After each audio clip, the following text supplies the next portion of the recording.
오늘은 신경행동 증상에 있어서 비약물적 치료에 대해서 말씀드리겠습니다.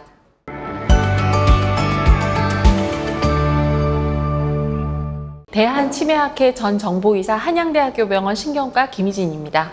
미술요법, 즉 아트세라피는 창작 활동을 통해서 치매를 개선하고 진행을 늦추려는 요법입니다. 뇌 활성화에도 효과가 있고 공간 파악 기능의 유지, 개선도 기대할 수 있습니다. 손이나 몸을 움직이는 것은 뇌의 활성화를 유지하는 데 효과가 있습니다. 그림, 점토공예, 도예, 댄스 등의 창작 활동을 통하여 환자의 치매를 개선하고 진행을 늦추려는 그러한 요법이 미술요법이라고 할 수 있습니다.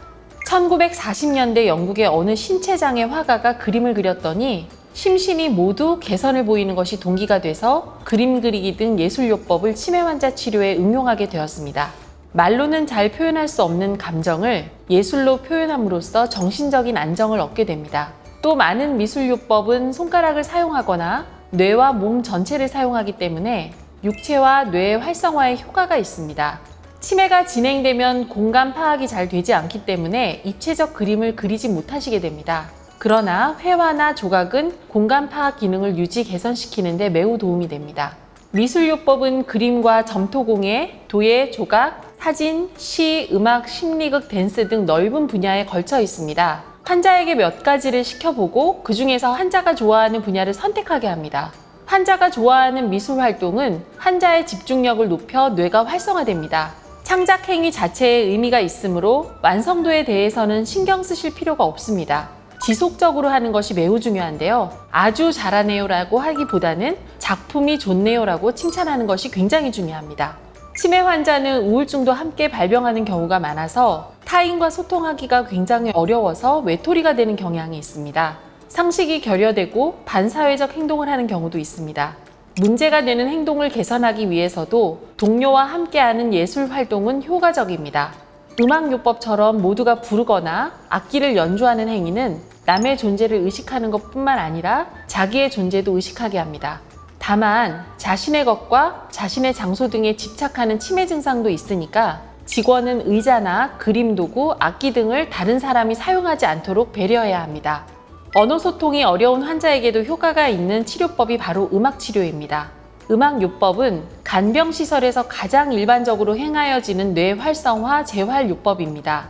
말로 소통이 어려운 환자들에게도 효과적인 치료법입니다. 음악을 듣는 것뿐만 아니라 연주에 참여하는 것도 뇌의 활성화에 효과가 있습니다.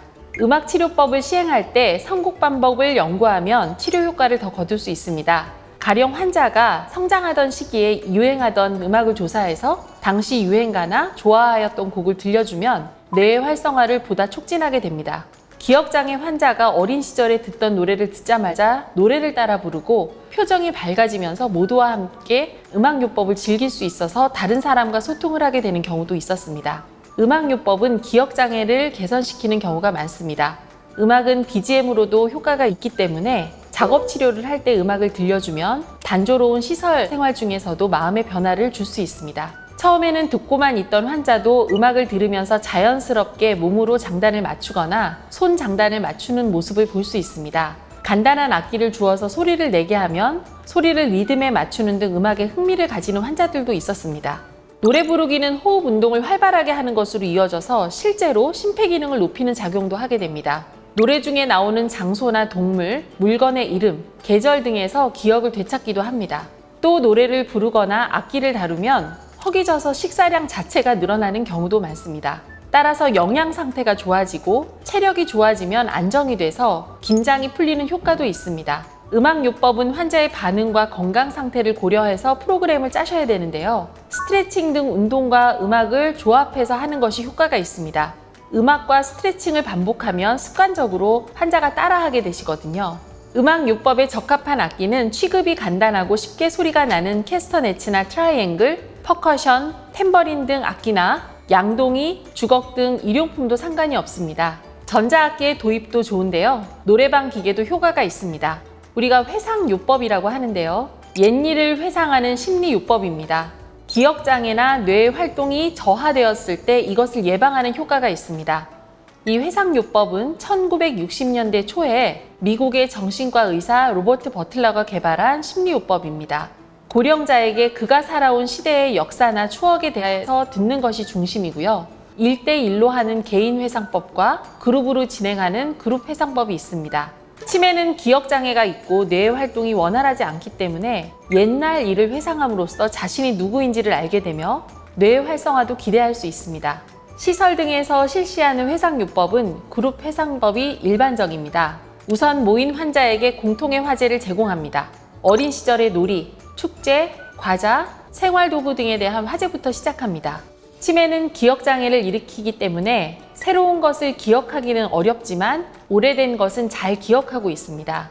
나이가 들면 옛날 일을 거듭 되풀이하여서 이야기하게 됩니다. 간병인은 반드시 그때 당시의 역사나 정보 등을 파악하여 두셔야 됩니다. 이 방법은 가정에서도 역시 적용할 수 있습니다.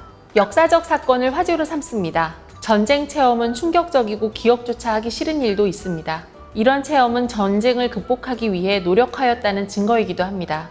당시의 유명한 사건이나 큰 재해 등에 대해서 이야기를 하면서 그 당시 환자가 어떻게 지냈는지, 어떻게 생각했는지 등을 물어서 알아내는 것이 좋은 회상요법입니다.